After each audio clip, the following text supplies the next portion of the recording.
Thank you. Let me ask you about the Benghazi hearing that's going to happen on Thursday. Hillary Clinton going to get up there. Finally, we've been waiting for this for months. Put aside the question of the email and the emails, right? Mm-hmm. Is there any question about Benghazi that you, as a foreign policy and national security expert, as a journalist, still want to see answered? Is there any unanswered question? No.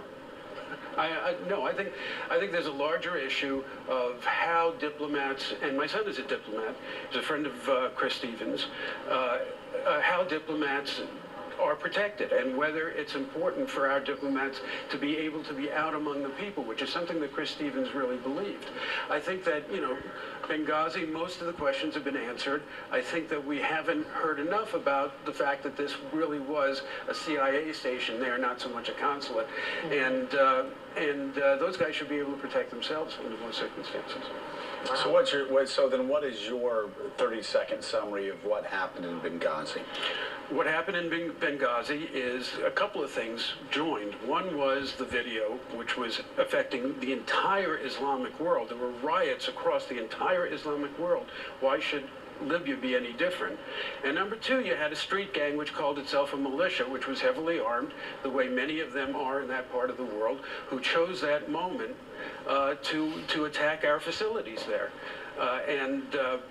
This is something that does not rise to the level of of the Secretary of State, for sure. I mean, there are other people who should be questioned. David Petraeus was the CIA director at that point, and I think that he had a significant role in how this thing was rolled out after it happened. But you got to remember that diplomats get killed in every administration. Well, this is the first ambassador killed in '79.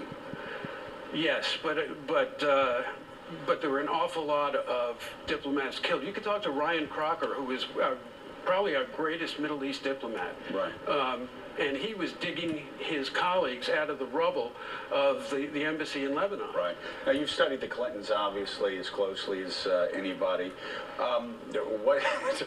Talk about you wrote a great book about Bill Clinton called The Natural. Mm-hmm. Hillary, what is the opposite of the natural? The unnatural. The unnatural. Talk about the unnatural and how badly she is politically. We'll let the FBI draw its conclusions on whether laws were broken or not.